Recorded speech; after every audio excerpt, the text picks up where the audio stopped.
Hi friends, my name is Jess and welcome back to my channel, Books Past Bedtime. I post 2 new bookish videos a week and my favorite genres are thrillers and romance, and I love to focus on books with queer characters. So if any of that sounds interesting to you, I would love if you stuck around and hit the subscribe button down below.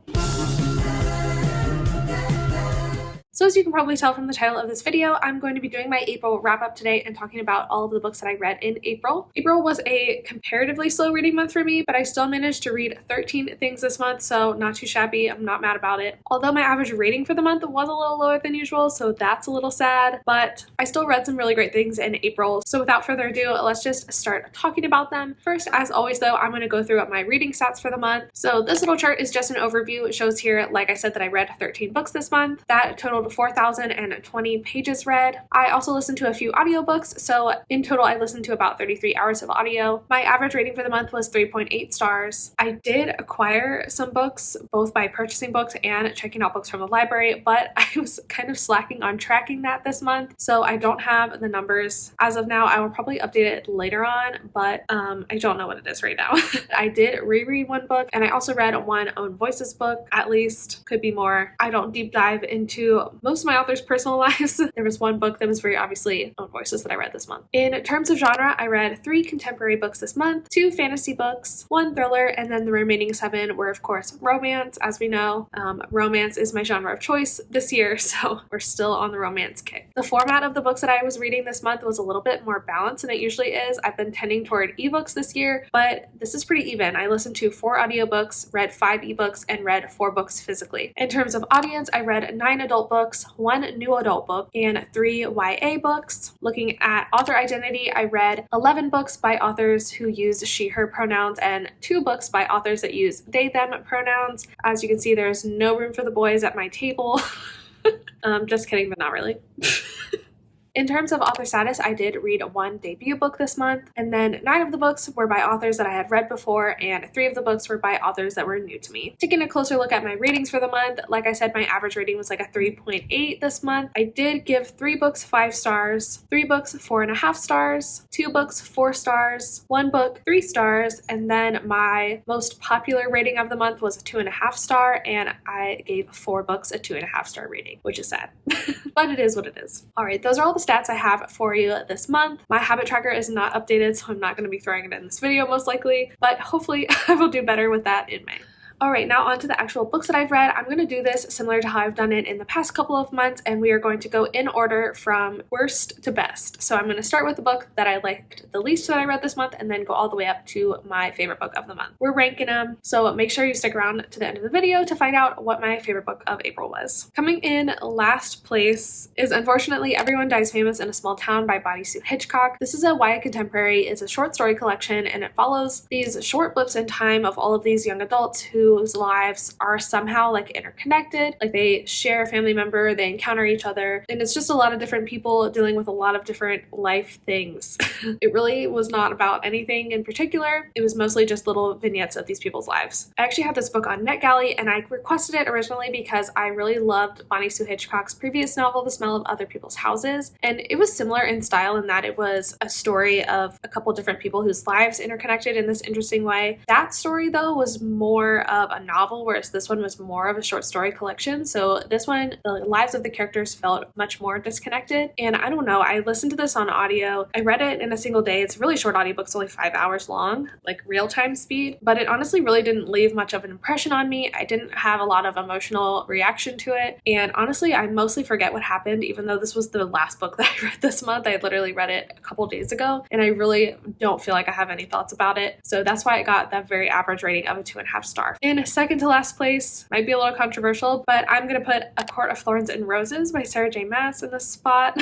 I also gave this book a 2.5 star. I just didn't love it. If you didn't know, me and my friend Manda over at Ginger Snapped Reads are doing an acotar read along, and April was the month that we started. We started with A Court of Thorns and Roses, obviously, and we read the book together, and it was so much fun. We did reading sprints, and we're gonna do that with the whole series. So if you haven't joined already, there's a link to the Discord down below, and we are also doing sprints to start ACOMAF, I think tomorrow when this video goes up, so so definitely join in even if you're not reading along with us, because it's going to be a fun time. So if you don't know what this series is about, it is basically following our main character Feyre. The first book is a Beauty and the Beast retelling, so Feyre violates this treaty that exists between the humans and the fairies by murdering a fairy, and so his friend comes to like collect on this treaty, and he decides that for Feyre to like repay her debt, she has to go and live in fairy with him in his castle. I'm not really sure what he gets out of that.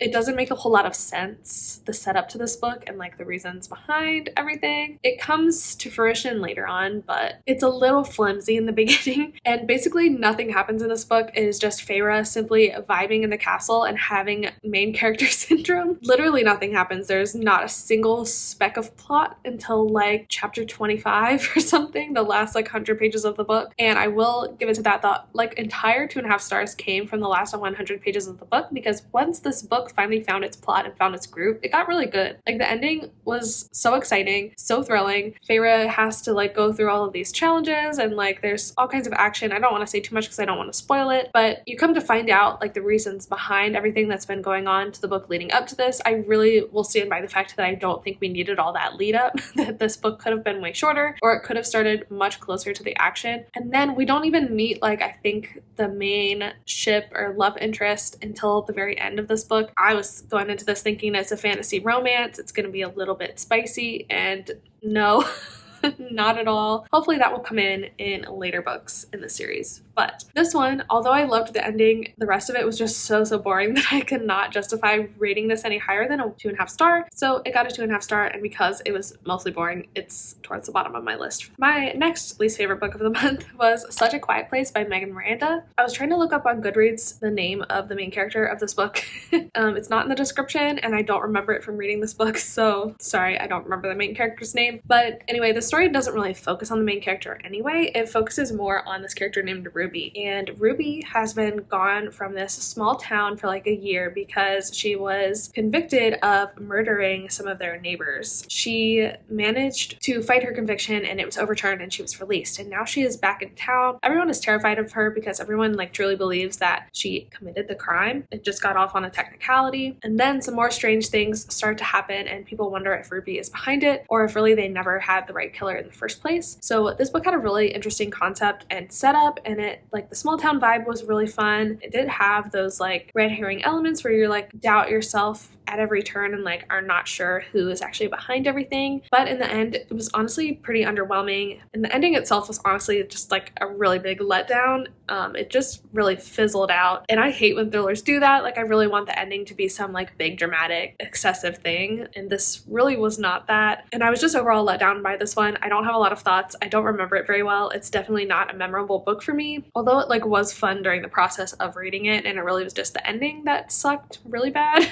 This one got a 2.5 star from me as well. Next on my list is Ugly Love by Colleen Hoover. This is a story of Miles and Tate. Tate moves in with her brother while she is getting her footing and starting a new job, and she meets one of his best friends, Miles. Miles and Tate are really attracted to each other from the jump, but Miles really does not want any kind of serious relationship. Tate agrees to do something like casual with him, just sex, friends with benefits. But of course, she starts to develop more intense feelings for Miles, and Miles does for Tate as well, but there's really something like holding him back. He's very emotionally stunted. Something is hinted at that happened in his past that really like fucked him up. And we are getting snippets of his past as well because the story is told in dual timelines. So in Tate's timeline, we're following things from the present, and from Miles's timeline, we're following his past, like his high school relationship, and kind of learning like what's going on with that. Now, don't get me wrong, this book was very engaging and very enthralling. Colleen Hoover definitely has a very readable writing style, but the content was just kind of off to me.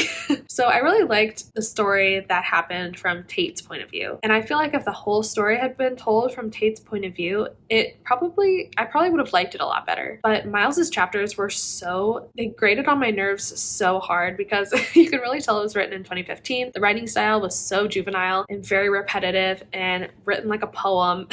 and it was just so painful and annoying to read. I hated it. And the content of it is also very strange and very dramatic, and I don't know, I felt kind of weird about it. It didn't do for me what I wanted it to do for me. I liked it in the process of reading it, but like looking back, I'm like, what the hell was that? And I did start listening to the audiobook like halfway through, and I think that helped me like it better and get through it easier, just because Miles's chapters were so stupidly painful. In the end, this book still only got a 2.5 star from me. It was interesting.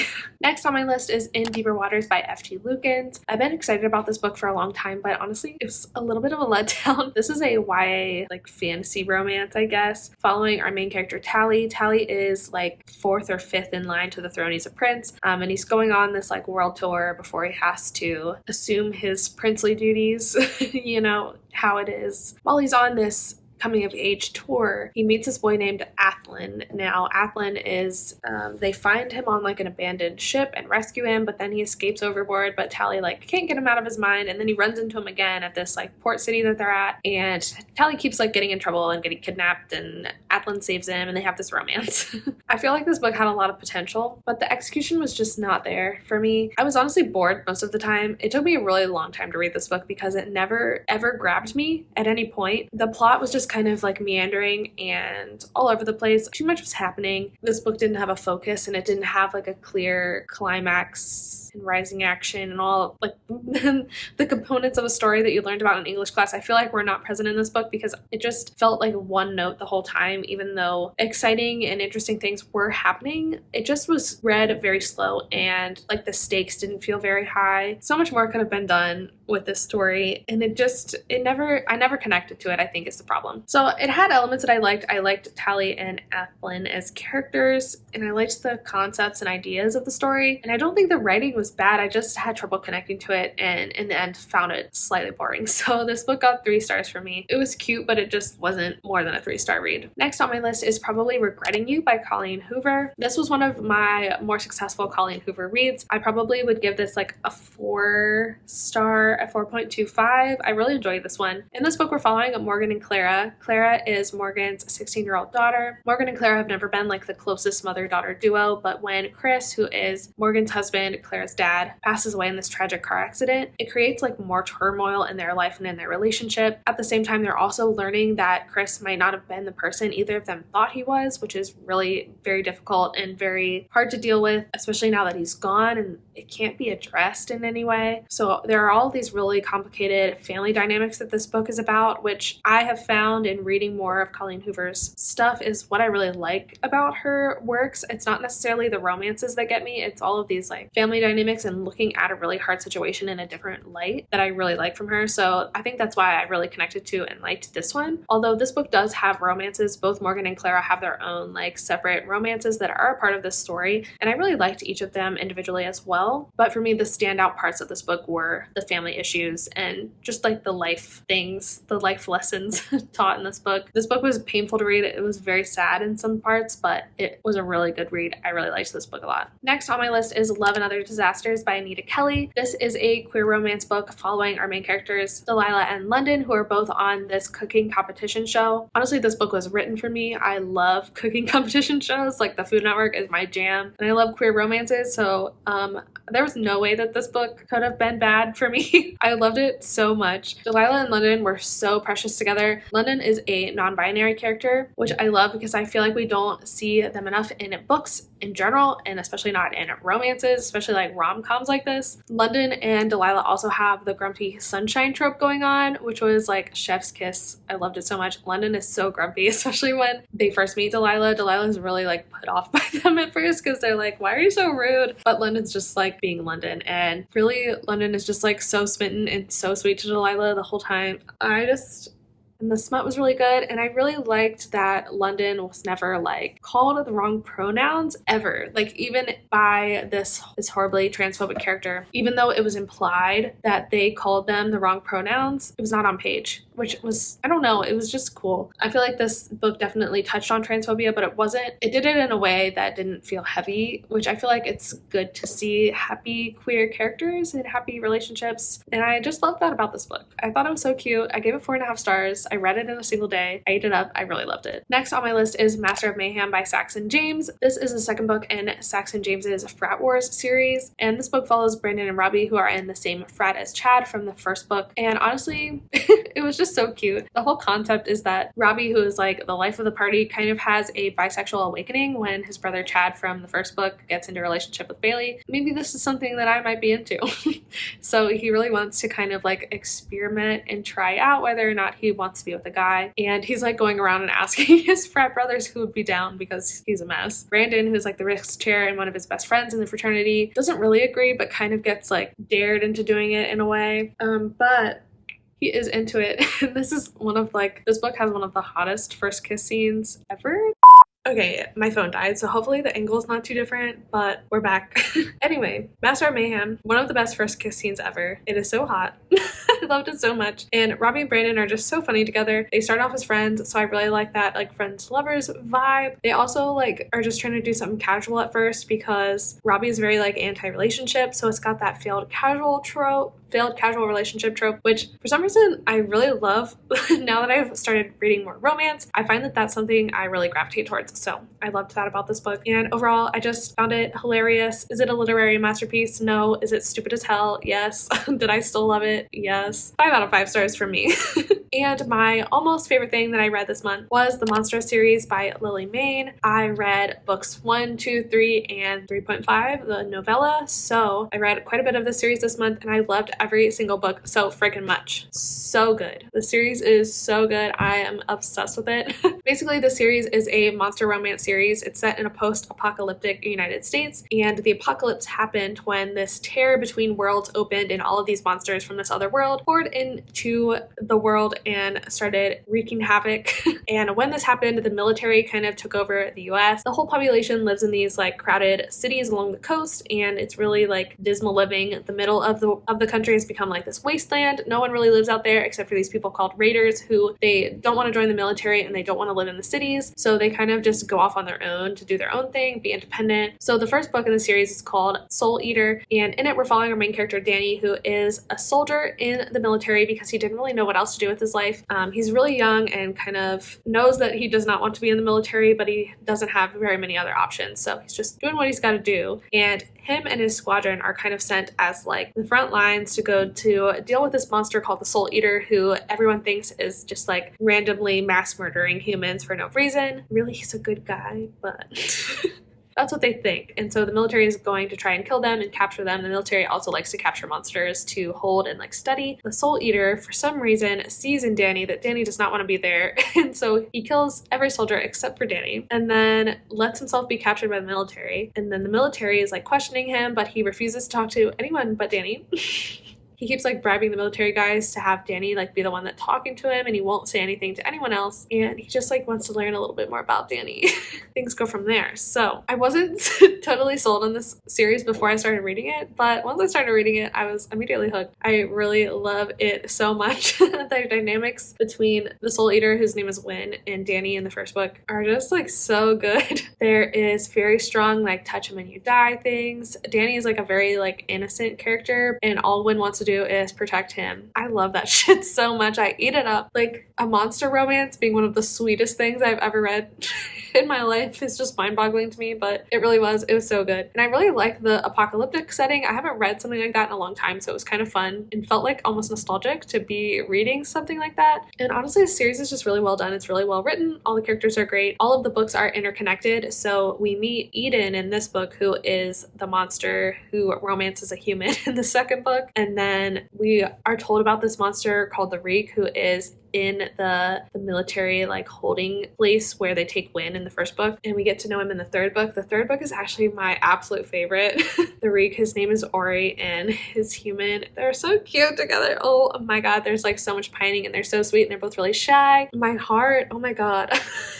I love the series so much. It's so good. My least favorite of them was probably the novella, just because it's very low angst. There's not a lot of stakes going on. It's kind of just an expansion of the world. She kind of like rolls back something she previously said about how the humans will die at a normal human lifespan. So that was fun, but it was kind of just like an explanation plus some fluff and smut. So I mean, it was good, but it wasn't like, didn't propel the plot forward or anything. I'm currently in the middle of the 4th book. There are 5 books out currently and at least 7 planned. So I'm obsessed with the series. The Soul Eater was actually Lily Mayne's debut book, which is incredible. So definitely going to be reading everything she puts out. I loved it. The series is so good. And you might be asking yourself, if I gave all of those books 5 stars, what could possibly be number 1 on my list? And if you didn't know, somehow the Heartstopper TV show came out on Netflix this month, and I have watched it exactly 3 times so far. I love it so much. It is so freaking precious. It makes my heart so warm. It made me want to reread the graphic novel series, so I did purchase and read the first Heartstopper volume, and I haven't read these since 2018, I think. And it was just such a magical experience, like being back in this world with these characters. The TV show like gave me that as well, but it was so cool watching the TV show and then reading volume 1 and realizing just how much justice they did Alice Oseman's work. Like so many things are frame to frame exactly parallel. So much of the dialogue was just pulled straight from Alice's story. It's just so cool how well they put it together. There is no better Nick than Kit Connor. He is incredible, such a good actor, and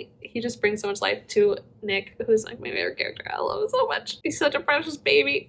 I didn't even explain what this is about.